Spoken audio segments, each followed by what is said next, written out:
Welcome! Today we're unpacking an incident dubbed Britain's Roswell, one that put a US nuclear base on alert. I'm Catriona Donnelly with Castro Banks. And this one is big, is the Rendlesham forest incident. We're talking about events near a huge US Air Force complex in Suffolk, England. This was December 1980. We are at the absolute height of the Cold War. These bases, RAF Bentwaters and RAF Woodbridge, they weren't just any old airfields. Why is that? Well, our sources confirm that the complex at that time was widely known to hold tactical nuclear weapons. Wow! So when strange objects suddenly appear right on your doorstep, national security is instantly on the line. It's why this UFO incident really stands out. Okay, so this is one of the few officially documented sightings. Multiple US military witnesses, including Lieutenant Colonel Halt, reported seeing a craft physically land. We'll break down the timeline and key details to show why this mystery endures as a possible intel operation. Let's start at the very beginning then. The first encounter. This all kicked off in the early hours of December 26, 1980. Okay, so the first people sent out to check on these reports of strange lights in the forest, who were they? They're security police officers, John Burroughs and Jim Penniston. And what did they find when they got to the edge of the woods? Burroughs' account, it just sets this incredibly eerie scene. He said the woods just suddenly lit up, not from above, but from within the forest itself. And he also noted that the local farm animals, cows, horses, they became incredibly agitated. Making what he called unusual noises, almost like a massive electrical storm was about to hit. He and the others saw red and blue lights near a farmhouse before they just vanished. But Penniston's account goes even further, doesn't it? He claims he found a physical, grounded object. He does, and he gave a very, very specific witness statement. He described an object that was about 3 meters tall and 3 meters wide at its base. What did it look like? I mean, the description is key here. Penniston claimed while it didn't have an obvious conventional landing gear, it was nevertheless on the ground. Okay. And the fuselage, the texture, he said, was like smooth, opaque black glass, and it was covered in these strange hieroglyphic-like characters. He even claims he touched it. That's just an extraordinary claim to make. I mean, touching an unknown object on a highly secured military perimeter, but okay, claims are one thing. Physical evidence is another. What happened the next morning? Well, this is where the mystery really moves from, just witness testimony to sort of hard facts. Investigators went back to the site and they found evidence suggesting something very heavy had been there. Exactly, 3 distinct indentations on the forest floor. In a pattern. A perfect triangle pattern, and these weren't shallow. One officer later estimated that an object weighing, 1,000 pounds or more would have been needed to make marks that deep. And the physical evidence didn't stop there, did it? Not at all. The site of the indentations also showed localized damage to nearby trees, and this is crucial. They recorded unusually high radiation levels. How high? Up to 10 times or 1,000% the normal background radiation you'd expect in that area. That fact alone, a high radiation anomaly on a US nuclear base that should have triggered immediate top-tier security protocols. A radiation spike that big is a major security event, which leads us straight to Colonel Halt's arrival. So, Halt comes into the story 2 nights later on December 28th. And he's famously introduced in the sources as a skeptic. He really was. His whole stated intention was to go out there and disprove the wild rumors that were flying around among his troops. He wanted to shut it all down. And luckily for us, he brought some equipment. Thank goodness he did. He had a standard Geiger counter, an APN 27, to check the radiation claims. Okay. And most importantly, he brought a dictaphone tape recorder. And that tape, his running commentary, it's since been declassified. It has. It gives us this unparalleled, real-time record of what happened. And listening to it is just chilling. He can literally hear his skepticism, Jay, just shattering in real time. It's true. He's on patrol, he's recording, and he describes this red orb near the ground winking or blinking. And then comes that famous quote. Yeah, the disbelief in his voice is just so clear when he says, "Now we're observing what appears to be a beam coming down to the ground. This is unreal." This is unreal. The guy who went out there to debunk it all. What's also fascinating is the way he described the object's movement.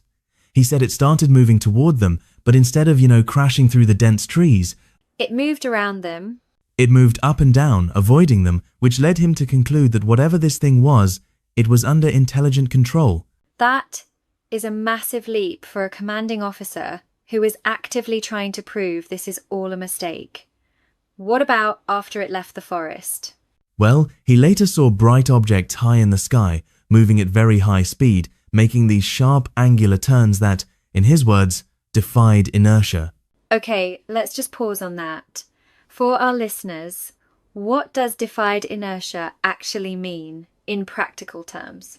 It means moving in ways that basically violate classical physics as we know it. So, stopping on a dime from an insane speed, making a 90-degree turn? Exactly that. If any conventional aircraft moving at, say, Mach 3 tried to make a sharp, angular turn like that, the G-forces would crush any human pilot inside. And probably tear the aircraft apart. Right, so Halt was describing controlled movement that just ignored G-forces. It suggests that a propulsion system or construction that is radical. And as if that wasn't bizarre enough, he then saw one of these things stop. Just stop, dead. Yeah. It stopped, hovered, and then sent down this concentrated non-radiating beam, like a laser. It lit up a spot on the ground only about 10 or 12 feet away from them. He was also really meticulous about the environmental effects, wasn't he? Oh, yes. He noted constant, severe interference across all three of their radio networks: security, law enforcement, and the command post. They were basically cut off. And he also said the light generators they brought with them were behaving irrationally, just cutting off and malfunctioning over and over. Now, before we move on, we have to address the big, persistent, alternative explanation. The lighthouse. The Orford Lighthouse. Yeah, how did Halt address that? Because that's the first thing skeptics point to. It's one of the strongest parts of his testimony. He was very clear. He stressed that he was intimately familiar with that lighthouse and its white 5-second flashing beacon.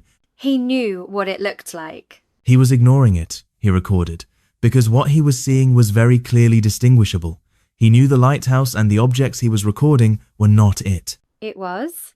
The sources confirm that both Burroughs and Penniston later suffered from post-traumatic stress disorder.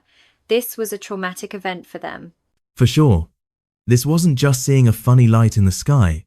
But the personal claims, they start moving into some pretty extraordinary territory, especially with Penniston's later statements. You're talking about the binary code. He said the craft sent binary code into his mind. Does a claim like that damage the case's credibility? That's a great question, and it's something investigators wrestle with all the time. On one hand, you have the hard physical evidence, the indentations, the radiation, Halt's tape. And on the other? Unverifiable claims like telepathy can overshadow solid evidence and make the entire case easier to dismiss. Which leads us right into the claims of a cover-up. Halt's own internal investigation, he said, uncovered a disturbing black investigation running alongside his own. And this is where the story gets really, really concerning. Several airmen, Penniston included, claimed they were taken in and interrogated by the OSI. The Office of Security and Special Investigations, right? Right, which is basically the Air Force's Internal Affairs and Criminal Investigative Service.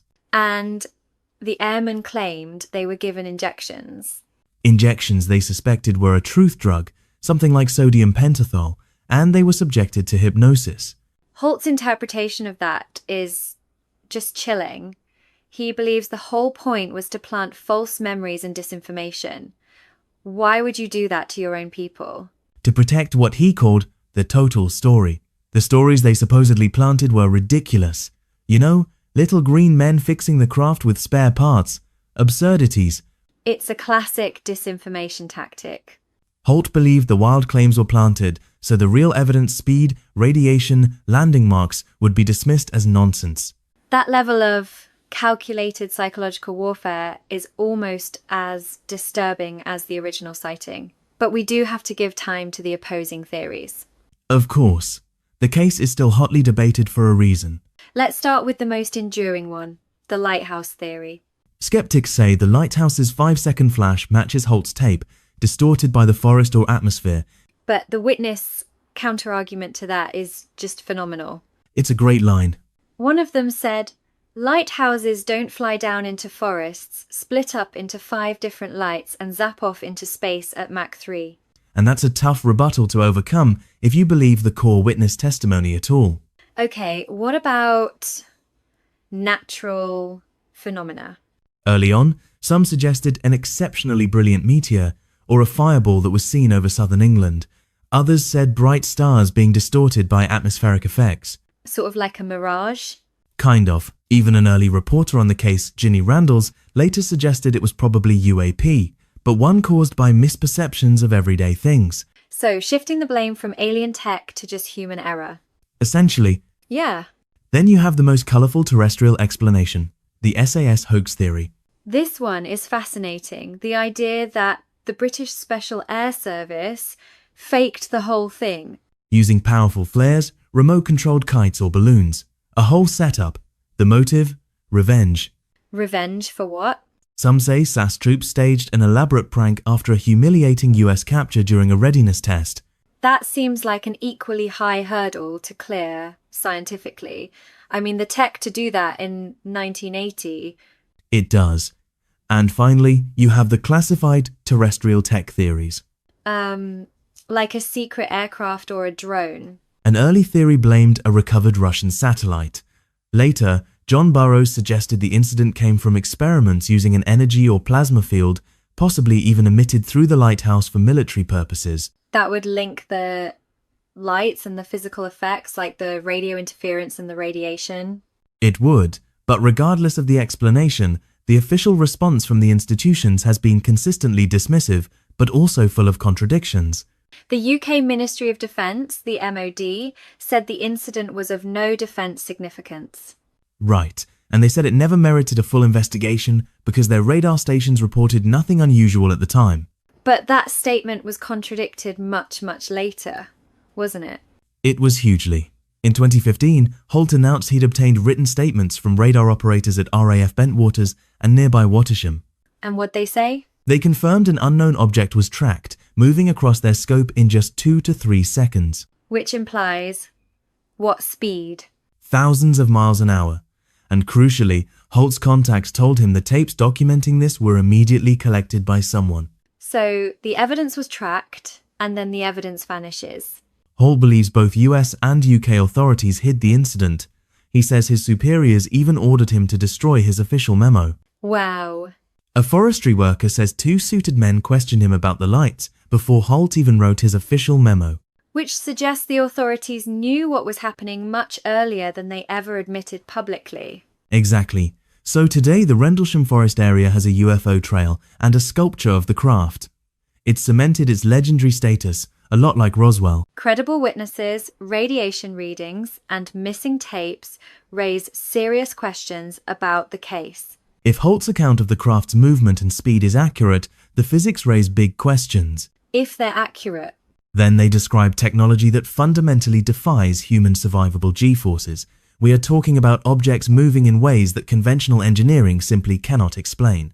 So whether you believe the source was extraterrestrial or some highly secret human experiment, the takeaway is the same.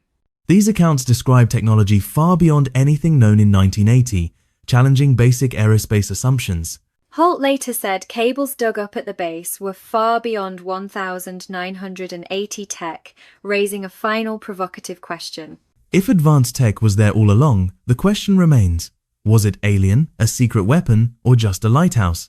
And think about the level of secrecy and disinformation deployed. The OSI interrogations, the missing tapes, the attempt to plant false memories. What secrecy hides tech that shifts shape, defies inertia, and fires beams beyond known physics? And that is why this dive into Rendlesham Forest endures. Thank you for watching. Please subscribe, comment, like, and share our podcasts with family, friends, and on Facebook. Ab que le a la vida.